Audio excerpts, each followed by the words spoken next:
ก็ขอยกมือ10 นิ้วกราบนบนอบน้อมอย่างพระติรัตนเกล้าเจ้าตั้ง3 ประการอันมีพระพุทธพระธรรมพระสงฆ์อันเป็นสรณะที่เปิ่งที่เคารพนับถืออันสูงสุดในชีวิตกราบคารวะแตบไตไวยสาปุญญาปารมีธรรมพระมหาเถรานุเถระเจ้าคณะพระสังฆาธิการภิกขุสงฆ์สามเณรจุตนจุองค์โดยความเคารพขอเจริญสุขเจริญปอนสาธุชนญาติโยมพุทธบริษัทติ่นจองห้องวัดจุหนุ่มเท่าใจยิงขอน้อมต้อนรับทุกท่านเข้าสู่รายการมรดกธรรมกำเมืองต่างสถานีวิทยุกระจายเสียงพระพุทธศาสนาแห่งชาติและสังคมคลื่นเพื่อการศึกษาพระพุทธศาสนาและวัฒนธรรมคลื่นพระพุทธศาสนาและจริยธรรมส่งสัญญาณกระจายเสียงจากสถานีวิทยุวัดฝ่ายหินตำบลสุเทพอำเภอเมืองเชียงใหม่จังหวัดเชียงใหม่ในระบบคลื่นความถี่ FM 104.50 เมกะเฮิรตซ์สถานีวิทยุวัดหนองกายตำบลสันปะยางอำเภอแม่แตงจังหวัดเชียงใหม่ในความเมตตาของท่านเจ้าอาจารย์พระครูไพศิษฐ์ธรรมโชติท่านผู้อำนวยการสถานีที่วัดหนองกายตำบลสันปะยางอำเภอแม่แตงจังหวัดเชียงใหม่สถานีวิทยุ CM77 วิทยุอินเทอร์เน็ตล้านนาสถานีวิทยุคลื่น FM 96.0 เมกะเฮิรตซ์สถานีวิทยุพระพุทธศาสนาจังหวัดเชียงรายตลอดจนสถานีวิทยุชุมชนเสียงตามสายห่อกระจายข่าวตามหมู่บ้านตามวัดวาอารามต่างๆที่ต่างปอเกปอแคว้นต่างตุเจ้าหลวงได้เปิดให้ญาติโยมศรัทธานาบุญทั้งหลายได้รับฟังทางต่างเสียงตามสายก็ดีเสียงภายในวัดเสียงภายในหน่วยงานต่างๆก็ดีเนอะแล้วก็ลวดสุมาภายแตนเปิ้นตัวเพื่อว่าเสียงอาจจะรบกวนญาติโยมศรัทธาก็ดีก็ขอสุมาอภัยแทนครูบาอาจารย์พ่อหลวงพ่อเก๋พ่อแคว้นแต่บ้านแต่ละบ้านละจองละวัดละวาตัวเองพร้อมกันนี้ก็ขอยกมือ10 นิ้วกราบถวายการต้อนรับและเจริญปอนต้อนรับยังครูบาอาจารย์ท่านเจ้าพระเจ้าประสงค์องค์เนน ศรัทธานาบุญพุทธศาสนิกชนทุกท่านที่ได้เข้ามาติดตามรับชมรับฟังทั้งภาพและเสียงต่างการไลฟ์สดของ Facebook ไลฟ์สถานีมรดกธรรมวัดวังสิงห์คำตลอดจนต่างทีวีวัดฝ่ายหินต่าง104ธรรมะคลายเครียดต่าง YouTube และต่างหน้าจอ Facebook ไลฟ์ที่ญาติธรรมเข้ามาแล้วกดแชร์ไปยังกลุ่มเพื่อนๆเพื่อที่จะได้ฟังน้ำฟังธรรมฟังสาระข้อคิดเรื่องราวต่างๆในวันนี้ รายการนี้ดำเนินโดยกล่าวกับผมอัตมภาพพระครูวิสิทธิ์ศรีลาภรณ์เจ้าคณะตำบลประแดดเจ้าอาวาสวัดวังสิงห์คำตำบลประแดดอำเภอเมืองเชียงใหม่จังหวัดเชียงใหม่เป็นผู้ดำเนินรายการกราบขอบพระคุณท่านผู้อำนวยการทุกสถานีกราบขอบพระคุณครูบาอาจารย์และเจริญปอนขอบคุณเนอะทุกท่านที่ได้ให้กำลังใจทางต่างสถานีวิทยุและก็เข้ามาติดตามรับชมรับฟังคอมเมนต์ตั้งหน้าจอ เฟซบุ๊กไลฟ์ตัวเองขอขอบพระคุณทุกท่านปะกันวันนี้อากาศก็เริ่มจะลดอุณหภูมิลงพ่องหมอกอุ่นๆละ2 วัน 3 วันก่อนก็จะเย็น ในช่วงนี้ก็เป็นช่วงของฤดูหนาวหรือว่าเป็นช่วงของหน้าหนาวอย่างที่ตุลุงได้บอกไปบางตีก็อาจจะหนาวเหน็บดังไฟหิ่งกันพ่องเผาข้าวหลามข้าวจีกันพ่องเนาะแต่บางพื้นที่ก็หมอกม่วนอย่างในหัวในเวียงนี่เปิดห้องว่าป่าคอนกรีตก็จะหมอกอุ่นๆมาถึงกับหนาวเหน็บแต่ถ้าต่างชนบทต่างบ้านชานเมืองก็จะหนาวหน่อยเพราะว่าไอดินอุ่นไอดินมันขึ้นก็อากาศกระทบกันก็จะเป็นหมอกเป็นเหมยอย่างถ้าไปต่างป่าเขาลำเนาไพรอย่างไปต่างเจียงไฮ้ก็ไปต่างเจียงดาวกันนี่ ไปต่างเมืองฝางเนี่ยก็จะมีเมฆมีหมอกมีเหมยให้ได้หันแต่ตะบ้านเฮานี่ไม่ค่อยหันละหมอกเหมยอย่างขึ้นต้องไปดอยอินทนนท์ที่เพิ่นกำลังฮิตกันขึ้นไปสัมผัสความหนาวก็จะมีหมอกมีเหมยทะเลหมอกนี่ก็เป็นเรื่องของต่างธรรมชาติปัจจุบันนี้ก็เริ่มจะแปรปรวนเปลี่ยนแปลงไปธรรมชาติฮ้อนพ่องหนาวพ่องเมื่อเจ้าจะฮ้อนควายมาก็จะหนาวค่ำมาก็จะจึอะไรเป็นจึเหิมเหอะเหิมเฮ่อมันจะหนาวก็ไปใจฮ้อนก็ไปเชิงกับเมืองปนห้องเหิมเหอะเหิมเฮ่อจะได้ก็ตามก็ขอให้ครูบาอาจารย์ท่านเจ้าฮันเดอร์พระเจ้าพระสงฆ์องค์เนนเฮาญาติโยมสาธุชน FC ทุกท่านก็ดูแลสุขภาพร่างกายกันไป เฮาตื่นเจ้ามาก็ดีควายมาก็ดีลุกมามีกำลังมีลมหายใจโซ่บุญบารมียังมีอยู่ก็ดิ้นรนต่อสู้กันไปเป็นวันไปเนอะก็ขอให้เป็นวันแห่งความสุขทุกท่านตัวเองแล้วก็ขออำนวยอวยพรย้อนหลังให้กับคุณโยมณัฐบุตรอินใหญ่ด้วยเนอะคุณโยมณัฐบุตรอินใหญ่ตะวันนี่เป็นวันครบรอบวันเกิดเปิ้นลูกบ่าวของป่อสุวรรณอินใหญ่บ้านพิมุกแต่กี้ก่อนเข้ารายการโยมป่อเปิ้นก็โทรศัพท์เข้ามาร่วมบุญกุศลในโอกาสคล้ายวันเกิดของโยมณัฐวุฒิลูกบ่าวเปิ้นเกิดตะวาก็วันนี้ทำบุญร่วมกับทางวัดตัวก็ขออนุโมทนาบุญขอบคุณด้วยเนอะ วันนี้ก็ก่อนที่เราจะได้ได้ได้จ๋าในเรื่องราวต่างๆนั่นก็ขอนำสาระข้อคิดมานำเสนอให้กับพอออกไม่ออกศรัทธาญบุญญาติโยมสาธุชนก่อนเนาะเอาหัวใจรายการไปก่อนวันนี้ทางคลื่นสีขาวคงจะไม่ได้ลิงก์สัญญาณเพราะตะกี้ได้ทราบข่าวทาง ผู้อำนวยการแจ้งว่ามีการถ่ายทอดสดรายการของวัดแม่ห้องไคร้ก็เลยไม่ได้ลิงก์ก็หลายวันแล้วเนาะเพิ่นไม่ได้ลิงก์พี่น้องทางคลื่นสีขาวก็ไม่ได้ฟังละเพราะว่าช่วงนี้ เพิ่นจะมีการถ่ายทอดสดงานเข้ากำงานอย่างต่างๆก็แต่ว่าคลื่นปกติของเฮาวัดไฟหินวัดหนองกายCM77 นี่ก็ทุกวันทุกเวลาอยู่ละโดยท่านจันทร์พระครู ตมุวิศวัตรวรกิโจผู้อำนวยการ104อันเปลี่ยนแม่ขายลักก็ได้ดูแลกราบขอบพระคุณท่านเจ้าตัวเองที่ได้ดูแลทางภาพและเสียงต่างไลฟ์สดตัวเนอะวันนี้ก็ขอนำสาระข้อคิดเรื่องราวคือกับญาติโยมต่างหลายท่านสาธุชนต่างหลายพุทธศาสนิกชนเฮาในปัจจุบันนี้ ขอประทานอภัยเนอะจะอากาศมันเย็น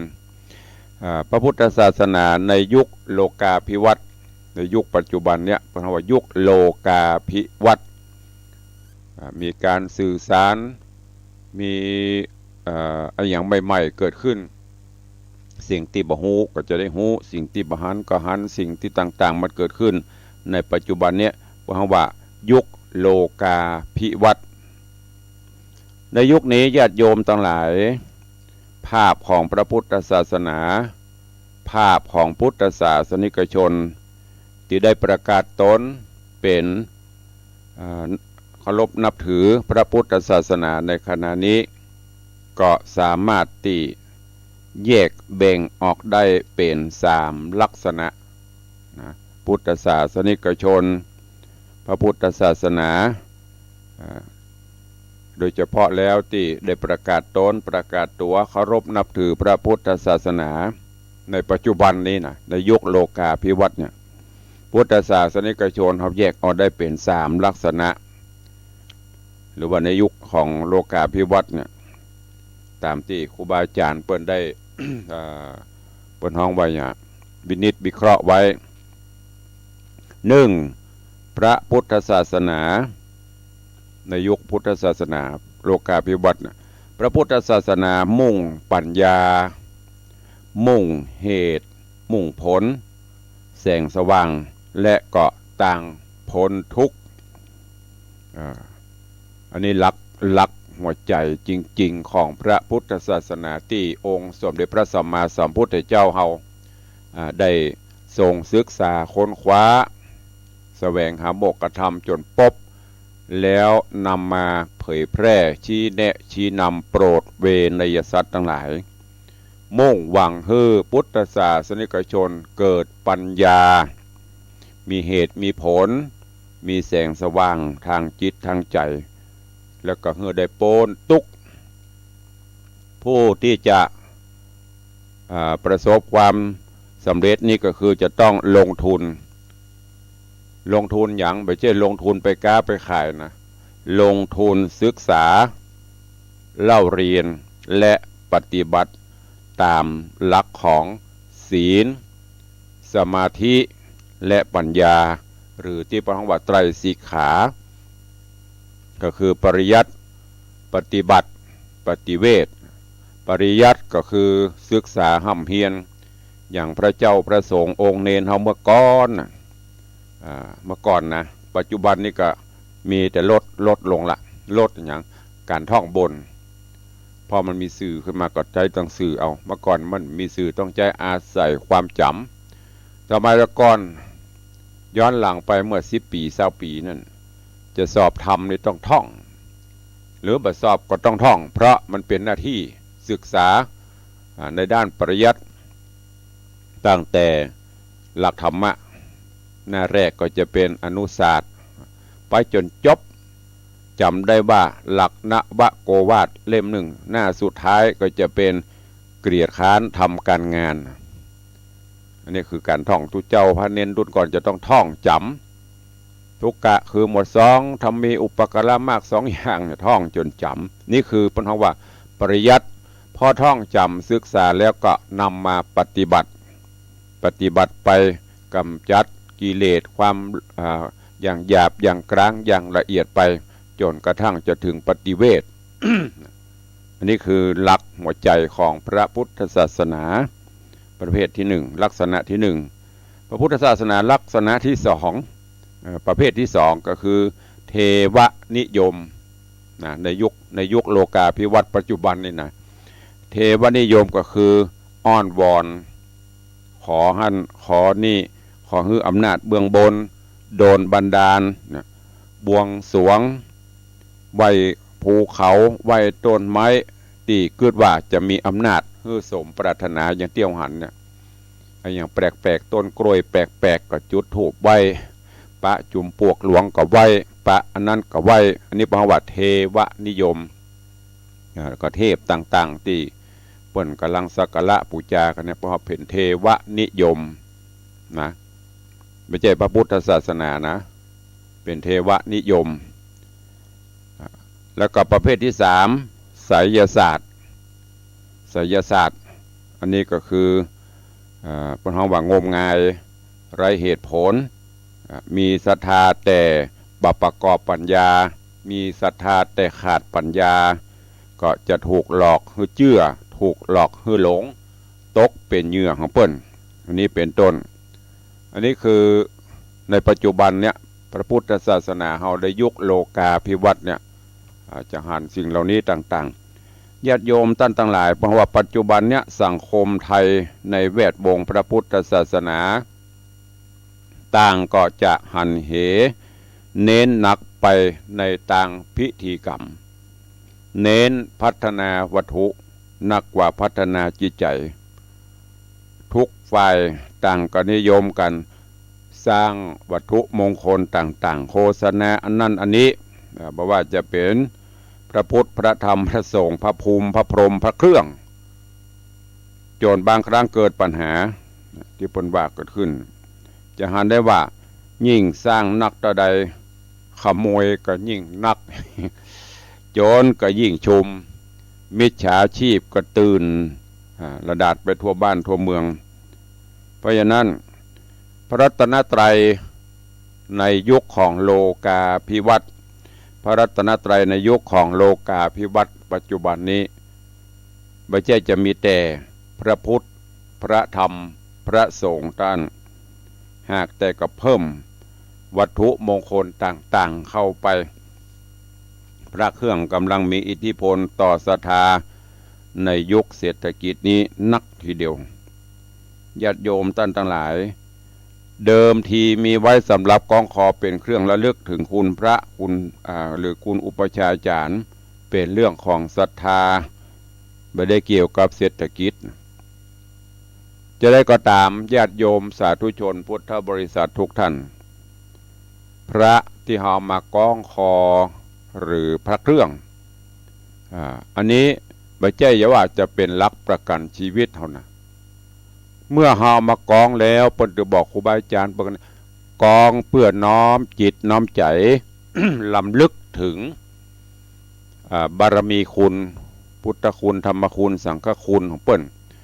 เสร็จแล้วเฮาก็ต้องในขณะที่กองแล้วก็ปฏิบัติหน้าที่อย่างครับขับรถขับล้างครับอย่างมันเนี่ยเฮาก็ต้องนึกจิตนึกใจไปตัวเองไม่ใช่ว่าโอ้เอาพระมากองคอแล้วฮึกเหิมอันนี้มันได้อย่างที่หลวงพ่อคูณเปิ้นว่าพอเกิน80กูก็โดดลงแล้วนั่นน่ะอย่างเดียวกันจะไปฮึกเหิมห้อยเพื่อเตือนสติห้อยเพื่อเตือนจิตเตือนใจเฮาเปิ้นกล่าวว่าแขวนของขลังไว้ที่คอพออุ้มได้แขวนของขลังไว้ที่ใจยิ่งได้ผลถ้าเอามาคล้องกับคอบ่ได้นี่ก็มอกปอแต่เอามาแขวนไว้ที่ใจธรรมะอยู่ในจิตในใจมีสติมีสัพพัญญะตุลงก็เคยย้ำครูบาอาจารย์ญาติโยมนักปราชญ์ราชบัณฑิตก็เคยเตือนบอกว่าจะทำอะไรอย่างลักประกันลักสำคัญก็คือ สองอย่างเนี่ยสติสัมปชัญญะมีสติมีสัมปชัญญะกำกับตนกำกับตัวยิ่งเอาพระมากองคอก็เช่นเดียวกันก็ต้องกองใจตัวเองจะได้ผลธรรมะอันเป็นเหตุให้ระนึกถึงปฏิบัติติดต่อกันในทางที่จะก่อให้เกิดไมตรีจิตมิตรภาพบ่คิดที่จะทอดทิ้งกันในยามทุกข์และสุขช่วยเหลือสงเคราะห์อนุเคราะห์กันไปเนี่ยพระบรมศาสดาสัมมาสัมพุทธเจ้าได้ตรัสไว้ว่าพระห้องว่าคุณธรรมวันนี้ว่าสารานิยธรรมแปลว่าธรรมเป็นเหตุคือระนึกถึงกัน 6 ประการด้วยกัน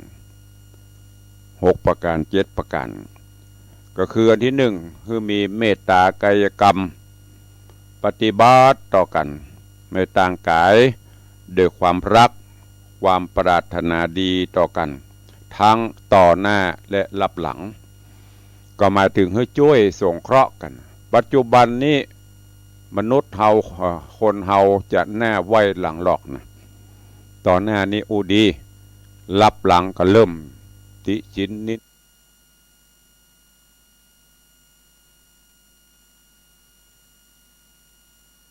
ต่อกันทั้งต่อหน้าและรับหลังก็หมายถึงให้ช่วยสงเคราะห์กันบัดเอาจะหน้าไว้หลังหลอกนะต่อหน้านี้อูดี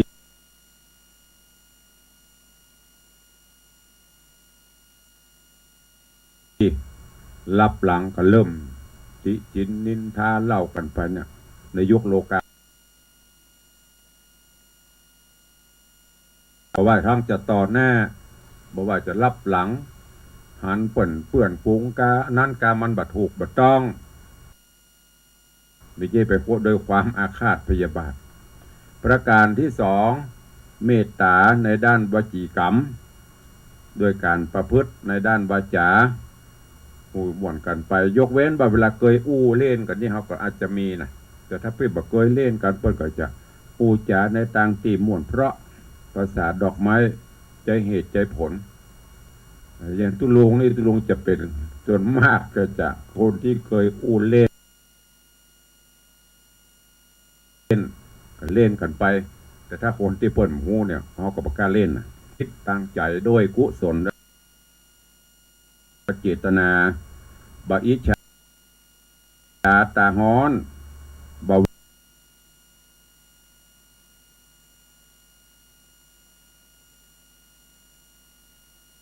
แวงบางแผนคิดร้ายบาใจหน้าเนื้อใจเสืออยู่ตั้งหน้านี้ยิ้มแย้มแจ่มใสอยู่ตั้งหลังคิดมีเสน่ห์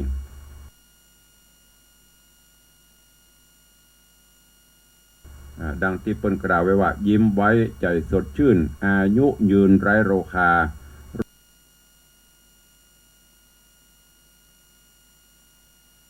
รูปร่างงามโสภาเป็น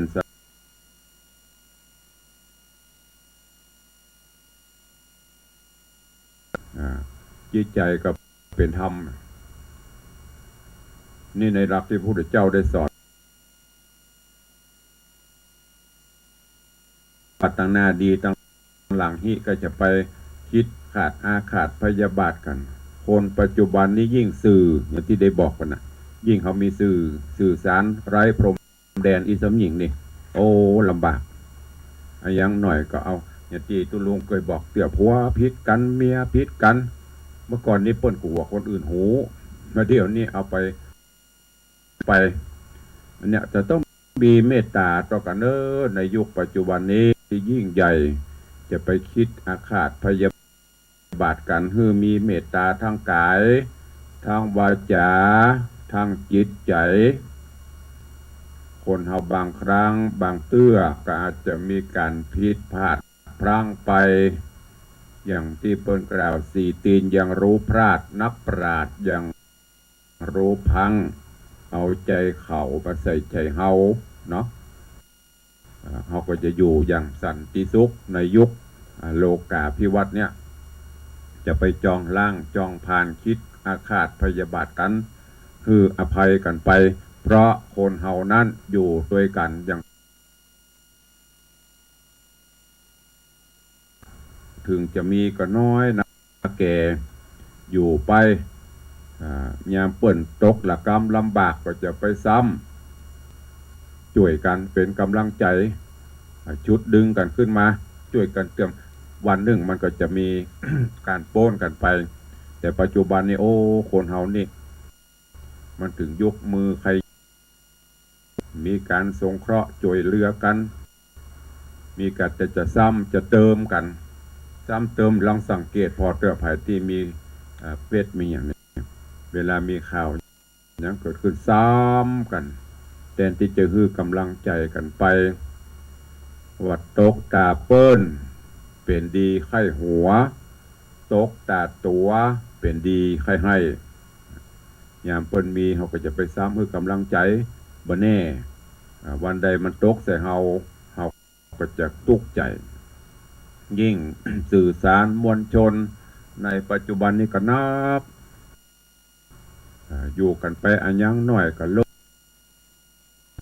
มันก็เลยทำให้เรื่องราวต่างๆเกิดขึ้นที่ปัจจุบันแล้วก็ญาติโยมศรัทธาเฮาก็คือต้องมีปัญญารู้จักแยกแยะรู้จักคิดพิจารณาโดยเฉพาะอย่างปัจจุบันเนี่ย สื่อสารมวลชนในยุคโลกาภิวัตน์นี่ก็เหมือนกัน ถึงวันนี้ท่านทั้งหลายสิ่งที่ปรากฏแก่สังคมทั่วไปก็คือ ความชอบธรรมมักจะกลายเป็นความชอบกล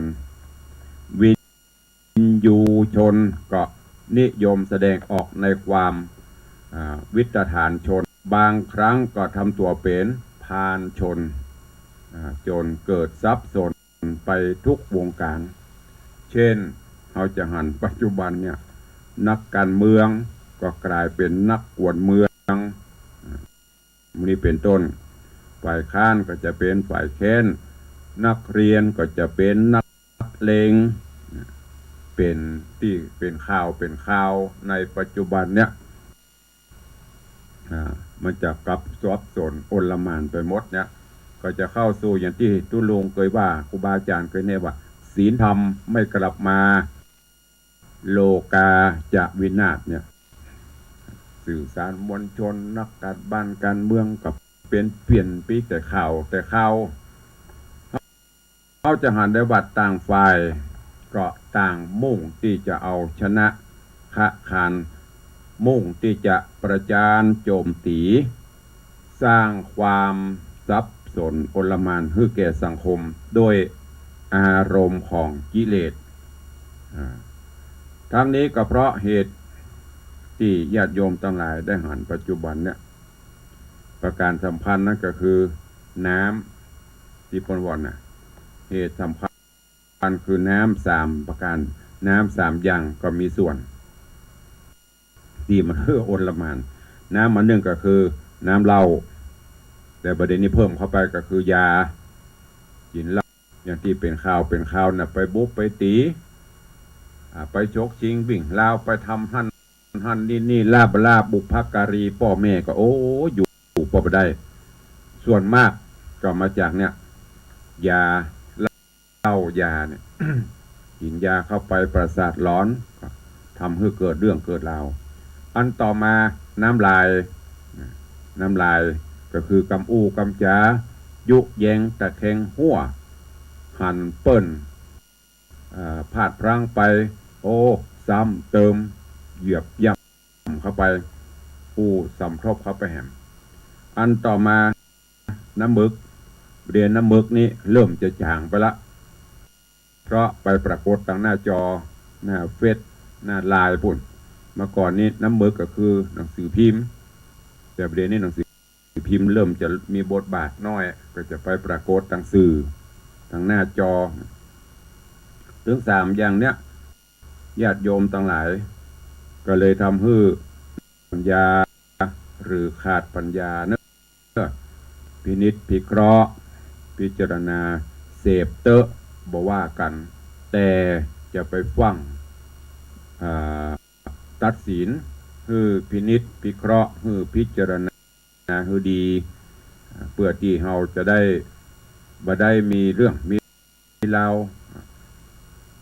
บ่ได้เกิดความเสียหายเกิดขึ้นดังนั้นก็ให้ฝากไว้กับสาธุชนญาติโยมคนดีทั้งหลายได้สดับรับฟังในวันนี้ในสังคมของปัจจุบันนี้จะต้องอาศัยหลักธรรมะอาศัยเมตตาธรรมเนอะช่วยกันอยู่ด้วยกันไปมีอันใดที่จะเตือนกันก็ตักเตือนกันไปโดยดีโดยจิตเมตตามีอันใดที่จะนำไปก็แนะนำคืออภัยซึ่งกันและกัน ผิดนิดผิดน้อยผิดจะได้ก็ก่อยแก้ไขกันไป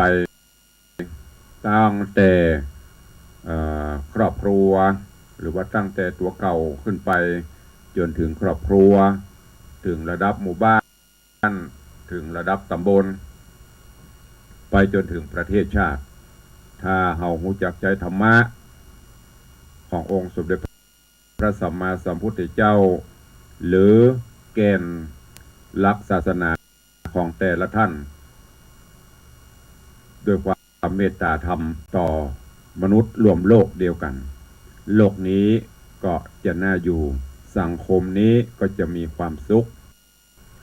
มีสื่อมีหยังก็ตามหูอย่างต่างๆก็จะไปฟังพินิจพิจารณาให้ดีอีพ่ออีแม่เฮาก็เหมือนกันเนอะที่ฟังส่วนมากอีพ่อหอไม่เงินหนุ่มพ่อหอไม่เงินมอก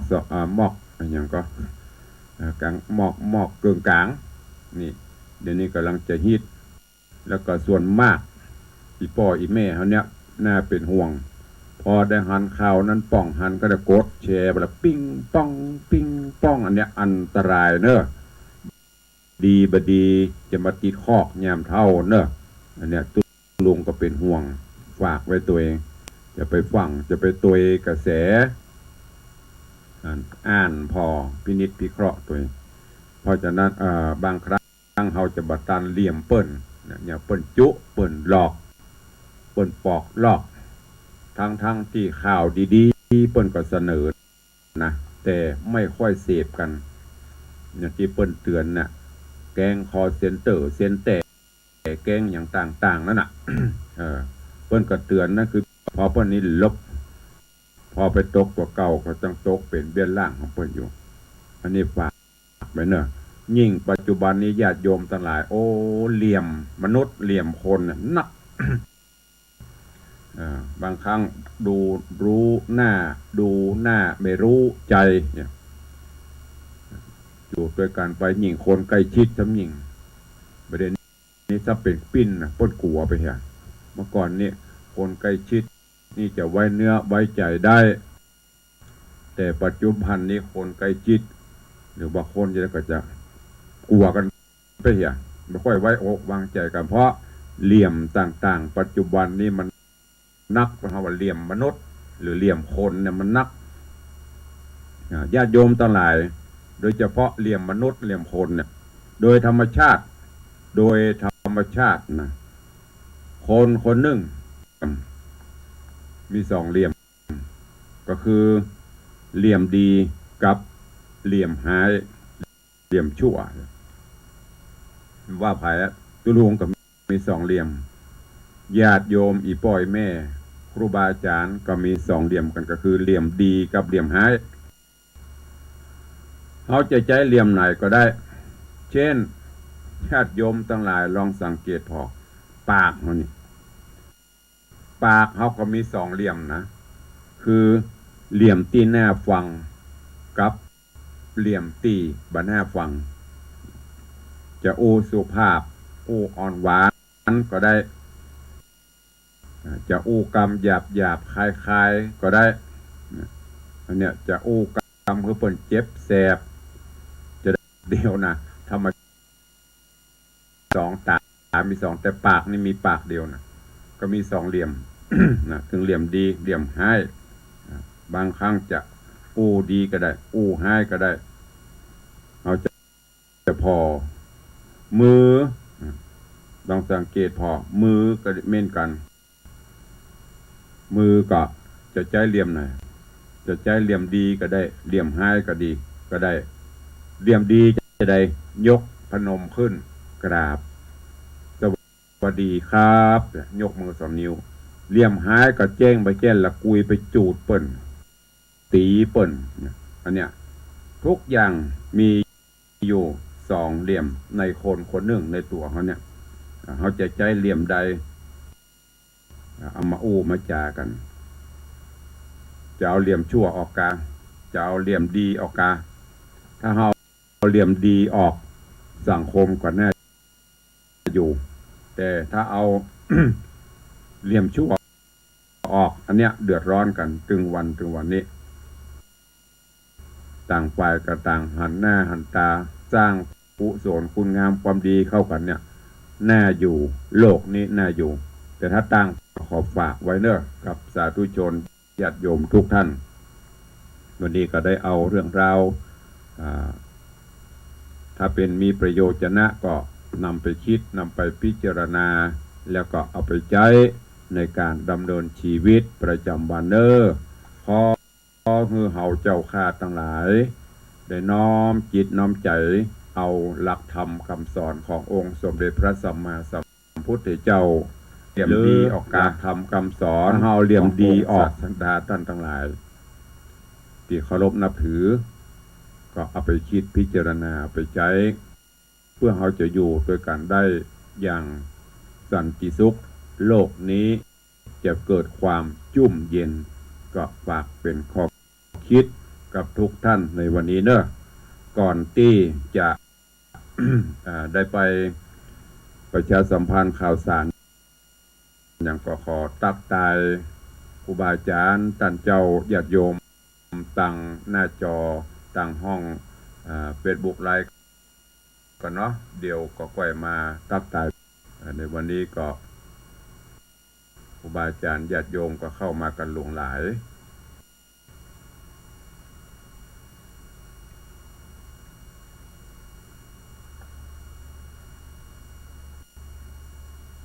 เจริญปอนกับคุณ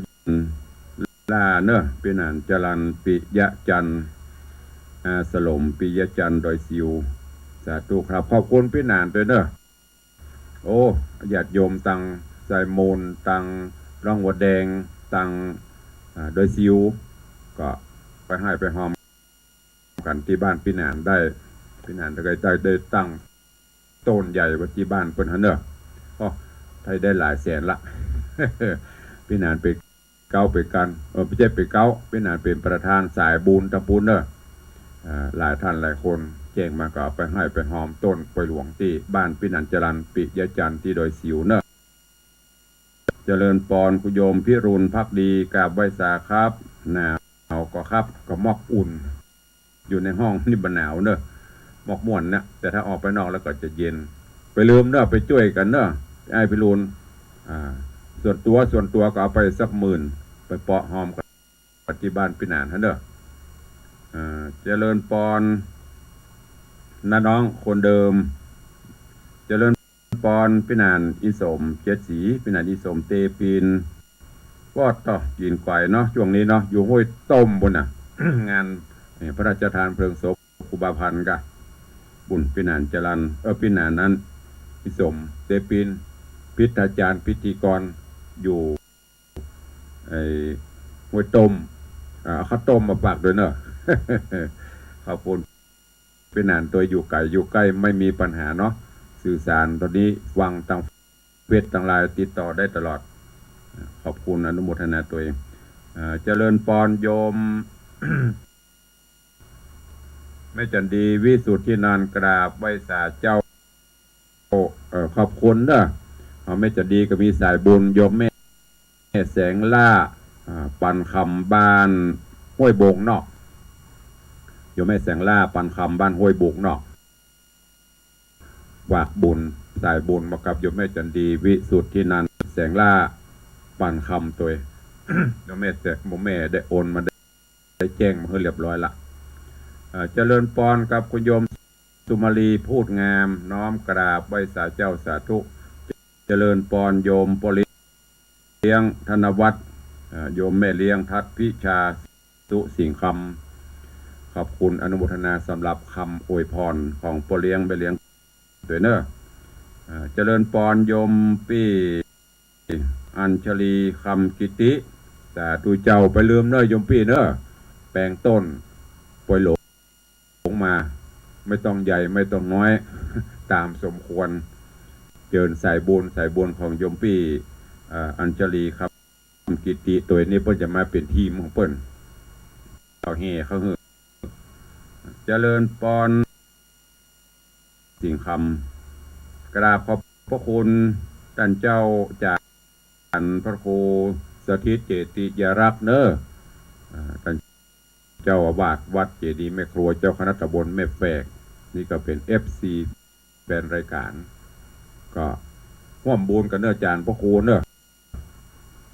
แปลงต้นมาตัวแม่จันดีก็แม่จันดีปักว่าหันล้านตายแล้วนะ บอกว่าไปเพาะถึงของท่านพระครูมันว่าจะได้จะห้อมวัดวังสีข้ามล้านนี่นะ อันนี้อูเล่นไปได้เจ้าตัวเองพี่เกษณีชัยเทพไหวสาเจ้ารื่นสีขาวยังลิงเสียงธรรมจากท่านอยู่เนื้อเจ้าเอาตะกี้ที่ได้รับแจ้งจากท่านผอ.ว่าเปิ่นอัน อย่างก็ถ่ายทอดปกตินี่ไม่เจ้าท่านจับพระครู อภิวัฒนวิกรมเพิ่นจะแจ้งปิ้งวันนี้ลิงก์ปกตินะครับแต่วันนี้เพิ่นบอกว่าวันนี้มีการถ่ายทอดสดก็ขอบคุณเนอะที่แจ้งข่าวสารมาอนุโมทนาขอบคุณเจริญปอนกับคุณโยมยายเพลินเพื่อนเกษตรโยมปี่จัญญาฟองทรัพย์แล้วก็มีถวายความเคารพท่านเจ้าจำพระครูสิริวัชิโรภาสกราบไหว้สาท่านพระครูใจ ผิดอันนี้บละสาธุอนุโมทนาบุญด้วยครับสาธุกราบขอบพระคุณเนอะยายเพลินเพื่อนเกษตรน้อมไหว้สาเจ้าสาธุโยมตู่โยมสุรัตน์เสาคำนี่ก็เหมือนกันเนอะโยมตู่ปนตั้งต้นไว้ตีห่อคำเจ้าปีลูกเลี้ยงเอียงคำสายบุญของโยมตู่เนอะไปร่วมบุญกับโยมตู่ได้ตีห่อคำเจ้าปีตีวิเวกมันจะแปลงต้นแห่กันเข้ามาแห่มันเด้อโยมตู่เนอะถ้ามีกองมามันเตรียมไว้เนี่ยกองแน่กองต้มมันเต้นเต็มที่เนอะ เต็มที่ปอนเนอะแล้วก็มีโยมพี่วิไลนวลศรีสาธุเจริญปอนโยมจันสายแปลงหลวงสาธุโยมพี่ไอประสิทธิ์ทิพย์ฟั่นสาธุอนุโมทนาเนอะโยมวิไลใจแก้วแม่เอ้ยสุติวงศ์โยมกิตติธราหนอแก้วสาธุอนุโมทนาเนอะโยมปีบาลีอินทกูลอันนี้เป็น FC ต่างเฟซบุ๊กไลฟ์สด ขอขอบคุณอนุโมทนากับทุกท่านตัววันนี้ก็ก่อนที่จะได้มูลศรัทธาเพิ่มเติมที่ได้ร่วมบุญกุศลอย่างที่บอกปตะกี้ก็มีโยมแม่แสงล่าปันคำบ้านห้วยโบงนอกฝากสายบุญมากับโยมแม่จันดีวิสุทธินันท์จำนวนปัจจัย 1,000 บาทโยมป้อสุวรรณอินใหญ่บ้านพิมุกร่วมทำบุญหัววัด3หัววัดในโอกาสคล้ายวันเกิดของโยมนัทวุฒิอินใหญ่ลูกบ่าวเปิ้นเมื่อตะวาร่วมทำบุญมา 1,000 บาทสาธุอนุโมทนาบุญด้วยเนอะแล้วก็มีเจ้าภาพเจ้ามรสถาติฮับตุงปอยหลวงเพิ่มเติมก็มีโยมแม่วันเพ็ญใจแก้วพร้อมลูกหลานตุงใหญ่ตุงใหญ่3ตัว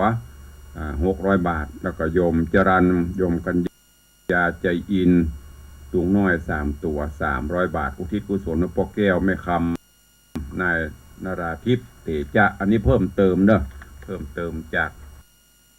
ที่หลวงได้ประกาศไปวันก่อนนอกจากนั้นก็ขออนุโมทนาบุญขอบคุณกับเจ้ามูลศรัทธาที่ได้ร่วมเป็นเจ้าภาพเก้าอี้หลุยเพิ่มเติมเก้าอี้หลุยเพิ่มเติมจากที่ได้ประกาศไปวันก่อนก็มี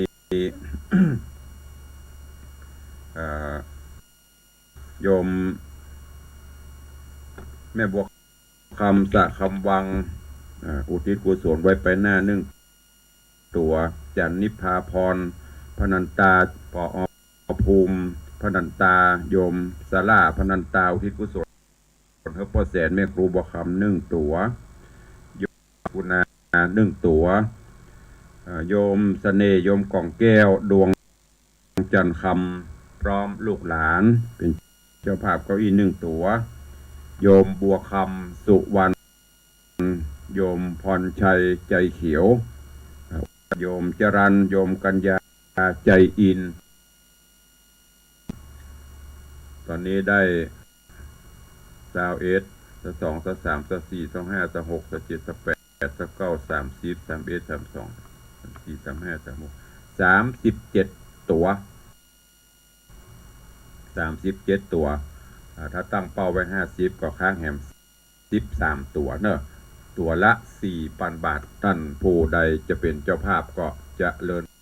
ปอนแจ้งความจำนงเข้ามาได้เนอะ แล้วก็มีหัววัดเพิ่มเติมที่ได้ประชาสัมพันธ์ไปแล้วก็มีเพิ่มเติมมาดังที่ตุลุงได้โจทย์เอาลายหมายเอาชื่อเนอะมีโยมเจษดาโยมตุงแหม3 ตัวตะกี้ได้ประกาศไปละเป็นหัววัด1 หัววัดแล้วก็มีโยมอินทรครูประนอมอุ่นเรือนอันนี้ก็เป็นเจ้าภาพสังฆทานชุดใหญ่1 ชุดเติมมาเนอะก็อนุโมทนาขอบคุณกับทุกท่านตัวเหลือเวลาแถมหน่อยเนาะเดี๋ยวจะได้ตักได้ตายได้อูได้จ่าทุกรายชื่อเนอะตัวลุงก็ได้โจทย์เอาลายหมายเอาชื่อไว้ตีได้ให้ได้หอมมาก็ขอบคุณอนุโมทนาบุญตัววันที่15เนอะจะได้ตาลเจาะตาลตุงละ15 เดือนหน้านี่นะนับถอยหลังไปก็เหลือเวลา40 กว่าวันจะได้ตาลเจาะตาลตุงวันที่22เมื่อคืนก็จะมีพิธีเจริญพระพุทธมนต์เตศน้ำเตศธรรมอบรมสมโภชวันที่23ก็มีพระสงฆ์เถระผู้ใหญ่มหาเถระเจริญพุทธมนต์อบรมสมโภชถวายตาลหยาดน้ำโอกาสเบญตาล24เป็นวันดา25 26เป็นขวดตาลบ้านและขวดตาลวัดเนอะเอิญเชิญชวนท่านได้ร่วมบุญกุศลด้วยกันในครั้งนี้ตัวเอาแล้วเนาะจะได้ไปตักไปตายพี่น้องต่างบ้านต่างจองผู้ใดจะอู้จะจ่าตัวหรือจะร่วมโมทนาบุญเจ้าก็โอ้ยเจริญปอนเข้ามาได้เนอะ0817836540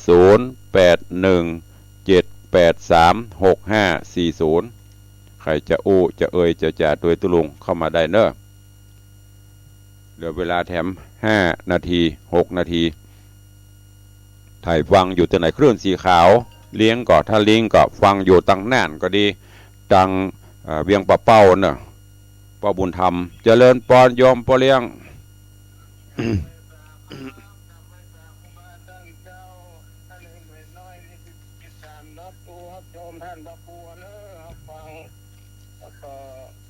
FG เตอร์แล้วปิ่นน้ำบุญไว้แต่เด้อผู้คนโอ้เป็นบุญบารมีกะก็เดี๋ยวได้ถ่ายทอดหรือว่าได้ทอดอะไร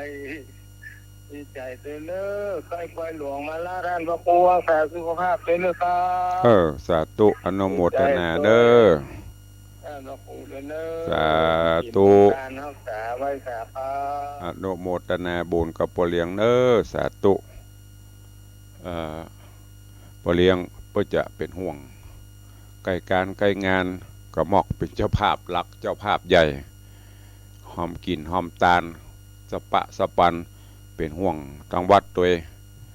โดยจิตปฏิภักษ์ในบุญกุศลก็อนุโมทนาขอบคุณกับโยมปอเลี้ยงตัวเด้อของไปเลี้ยงตัวบุญรักษาก็อย่างที่ได้บอกไปเป็นเก้าเป็นการเป็นประธานหลักหอมถึงหัววัดกาหัววัดก็108หัววัดกาสังฆทานแหม12 ชุดเก้าอี้แหม21 ตัวตาลโต๊ะฉันเพนแหม1 ชุดตาลขันเกียวตั้ง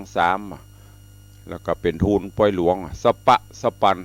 ประมาณ200,000 กว่าบาทนะเฉพาะปล่อยหลวงนี่ขออนุโมทนากับปอเลี้ยงเนอะ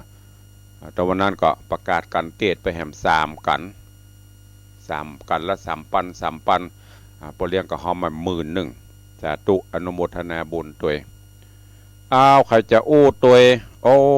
ถึงวันมีกับปอเลี้ยงอู้นอกนั้นหายหมดถ้าพนานประเสริฐโทรมานี่แสดงว่าลิงอยู่ตั้งนานว่าจะได้จะมาก็ปล่อยหลวงเนี่ยมันต้องเอาลำมาบนละถามก่อนอันถามอย่างเดียวมันต้องวันนั้นนะเหมือนกันนะจะมาก็ปล่อยหลวงเนี่ยจะถามว่าจะมาปล่อยหลวงก็เมืองงาน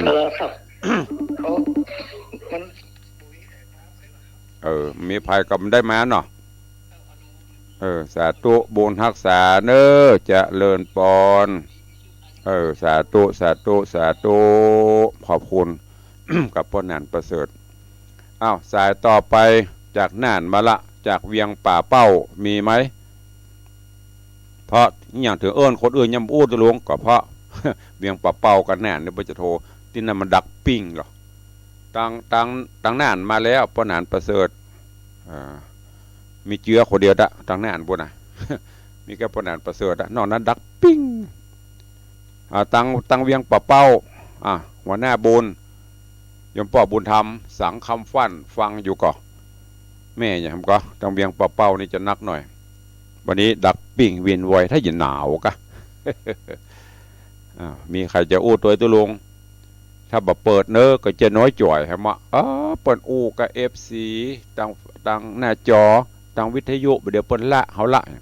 ไม่ได้ละนะแต่มันไม่มีใครโทรมาแจ้งแต่กี้ถ้าปนานประเสริฐเปิ้นบัดลิงบัดโทรมาตุลุงกับบุกว่าคลื่นสีขาวเปิ้นพอได้รับแจ้งก่อนเข้ารายการท่านพระครูว่าบัดลิง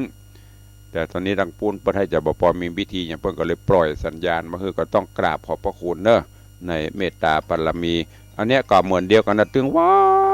ดจันคำแสงบูนเนี่ยFC คิวบ่มีนะอันเนี้ยแฟนพันธุ์แท้นะคิวบ่มีฟันบ่มีนะเอาว่าใดจันคำไว้สาเจ้าฟังอยู่เจ้าเนาะเจ้าเนาะเตี้ยเนาะเจ้าเนาะเตี้ยตึงมีฮะไว้ฉายเจ้าฟังอยู่เจ้าเพราะหมูจะไปที่ไหน89คำละ88 89ก็ต้องฟังตู้เจ้าถึงวัน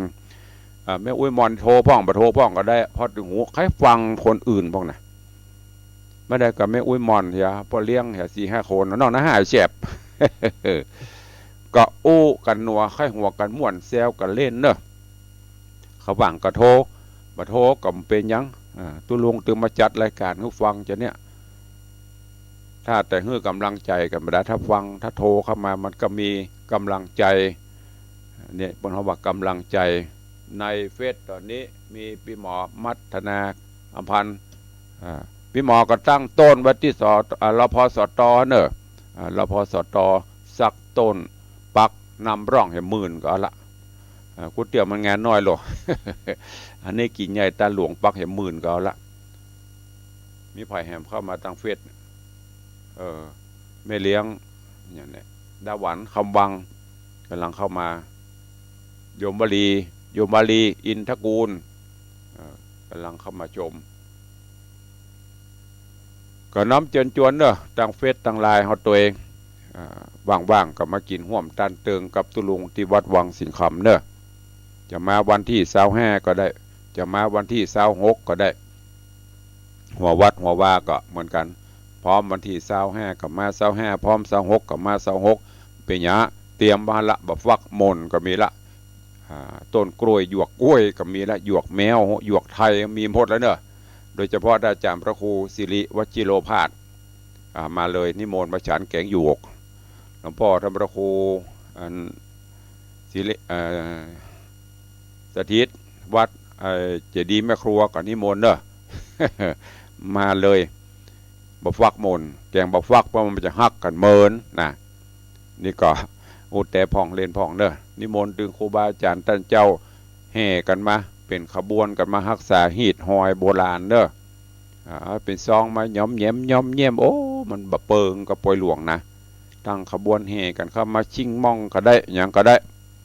พี่น้องศรัทธาบ้านเฮาก็เหมือนกันเด้อที่ฟังอยู่แห่กองเข้ามาร่วมรายการวันนี้เวลาหมดเวลาละ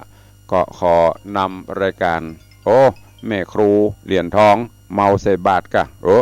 เจ้าจะฮับหยุดไปเหียใจร้ายเนาะเพิ่นกำลังจะฮัลโหลหยุดไปเหียแม่ครูเหรียญทองจันทรี เอาจะได้กันแน่ก็ได้ก็รถเอาว่าจะได้เข้ามันแล้วก็อู้เหียเสียกำลังจะมาจ้าเอาฟังจะบอกคือว่าฟังอยู่ตลอดเจ้าบ่ได้โทรเจ้าสาธุอนุโมทนาแล้วแปลงต้นแล้วยังบอกไปนี่ส่งใจไปได้แม่นก็เจ้าไม่ได้ใจเบาเปเลอะใจเอาก็สตางค์ใจไม่เอาสตางค์เข้าใจตามนี้นะใจไม่เอาปัจจัยสาธุใจเบาปัจจัยมันต้องเติมเข้าไปปัจจัยนี่เอา